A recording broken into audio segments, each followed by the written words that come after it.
आज कैसे स्ट्रेटेजाइज करना है मंगलवार के दिन। बच गया, उसने ऐसी कुछ टाई हमको भी दी थी।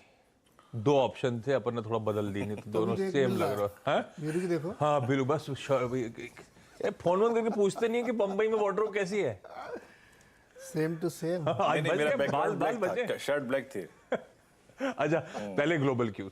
अच्छा, ग्लोबल क्यूज में पहले तो वो बताइएगा, बैंकिंग क्राइसिस वो सारे अपडेट्स वगैरह अपनी जगह, लेकिन कल जाते जाते हमारे बाजार की क्लोजिंग के समय वो अपडेट आ रहे थे कि दोनों चचा मिल रहे हैं मॉस्को में। हाँ, और क्रेमलिन की तरफ से अपडेट्स आ रहे हैं कि ऐसा कुछ, वो मेरे ख्याल से बहाना ढूंढा जा रहा है कैसे वॉर खत्म करा जाए, ऐसा कुछ साउंड कर रहा था जब हम तेजी दिखा रहे थे।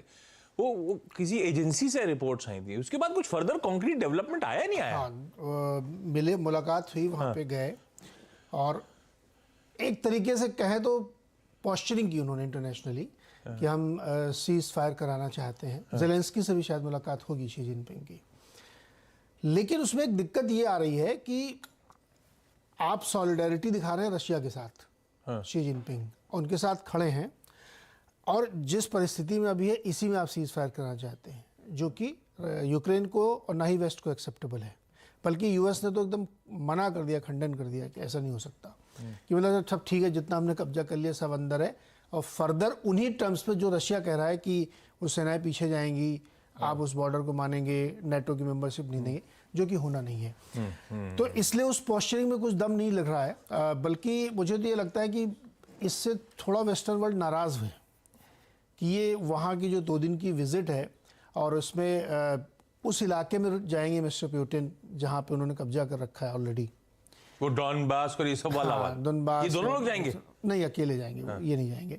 तो ये पोस्चरिंग इन्होंने की, लेकिन इससे वेस्ट बहुत खुश नहीं है और ये एक ऑप्टिक्स से खाली दिखाने के लिए कि मैं आया हूँ करो, तो उससे मुझे नहीं लगता बहुत फायदा होगा, रादर नाराजगी ज्यादा बढ़ रही है। तो उनके भी थे, शांति और पीछे आर्म्स देना, वो तो खुलेआम दे रहे हैं, वो तो खुलेआम दे रहे हैं और अभी भी दे रहे हैं। वो ये चाहते नहीं है ये लोग खत्म हो, इनको मजा आ रहा है। ठीक है जो भी, मतलब सिर्फ पोस्चरिंग है, इसका कोई कंक्रीट वो नहीं आ रहा है, इसका कोई असर नहीं आ रहा है, कोई पीस टॉक की नहीं बात। तो ये तो गया। दूसरा वाला मामला क्या अपडेट चल रहा है बैंक को लेकर? कुछ अभी नया डेवलपमेंट नहीं हो ना? अभी सिर्फ क्रेडिट स्विस रिलेटेड रिलीफ थी यूएस में, कुछ और भी है? सिर्फ वही था कि क्रेडिट स्विस का मामला सुलट गया है, तो लोगों को लगा कि शायद बैंकिंग सिस्टम में सुधार आ जाएगा, लेकिन बात बन नहीं रही। देखिए, क्रेडिट स्विस का सब कुछ सुधरने के बाद भी क्रेडिट स्विस का स्टॉक गिरा कल बुरी तरीके से। क्यों गिरा? क्योंकि जो $17 बिलियन के बॉन्ड्स को कल कर दिया गया है, उस बॉन्ड होल्डर ने यह मन बना लिया कि वो मुकदमा दायर करेंगे। वो इससे नाराज नहीं है कि आपने मेरे बॉन्ड की वैल्यू 0 कैसे कर दी। ये बाकायदा CNBC ने खबर छाप भी दी है। तो एक तो ये समस्या खड़ी हुई। दूसरा, जो फर्स्ट रिपब्लिक बैंक है जिसमें खूब पैसा डाल रहे थे वो, उसके बाद भी कॉन्फिडेंस बिल्ड नहीं हो रहा, वो स्टॉक भी बुरी तरीके से पिटा है कल, बावजूद इसके कि वहाँ लिक्विडिटी डाली जा रही। तो कहने का मतलब ये है कि कल एक रिलीफ इसलिए थी शायद कि बहुत पिट चुके थे स्टॉक, इसलिए थोड़ी सी रिकवरी वहाँ देखने को मिली। लेकिन डाउनग्रेड्स चल रहे हैं, कॉन्फिडेंस रिस्टोर हो नहीं रहा है, सरकारी लेवल पे बैठक चल रही है, तो उसकी वजह से मार्केट में मामूली से एक रिलीफ रैली आप कह सकते हैं। अगर एक्चुअली चार्ट भूलिए नहीं, मैं आपको दिखाता है S&P का कि दिन भर वैसे वैसे होता रहा, आखिरी के समय में थोड़ा सा वो ऊपर गया, जिसको सिर्फ टेक्निकल बाउंस मानना चाहिए। तो एक तो प्रॉब्लम ये है। दूसरा, फेड की बैठक एकदम सामने खड़ी है, तो इसलिए भी कॉन्फिडेंस नहीं आ रहा कि वो क्या करने वाले हैं।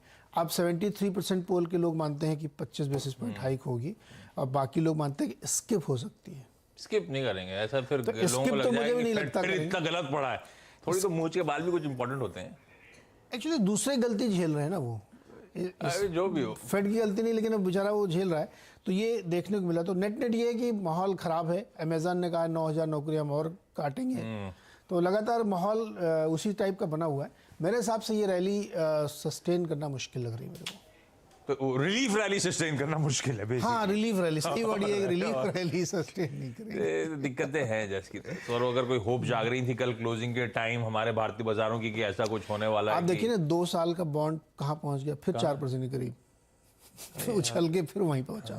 तबरब की सेकंड प्लेट दिखाइएगा। मेरे पास तो 10 साल वाला है उसमें, लेकिन वो भी 3.5% ओवरनाइट उछला है। 2.98 पे है, 3.98 पे है 2 ईयर का। कल तो कच्चा तेल भी उछल गया है $3 के आसपास। ठीक है, ये सब कहानी आपकी स्क्रीन पर। ये हो गया ग्लोबल मूड माहौल। कल का निफ्टी दिखाइएगा स्क्रीन पे। बहुत क्रूशियल सपोर्ट जोन जिसकी बार बार इस प्लेटफॉर्म पे चर्चा हो रही थी, कईयों के स्टॉप लॉसेस लगे हुए उन जोन्स पर। लकीली उसी के आसपास से कल हम फिर घूमे।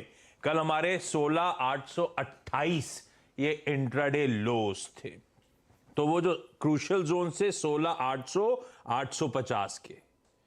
क्यों क्रूशियल कह रहे थे हम लोग? बार बार एक चैनल दिखा रहे थे आपको, उस चैनल के वो जो लोअर सपोर्ट था वो जोन 16,800 के आसपास बैठे हुए।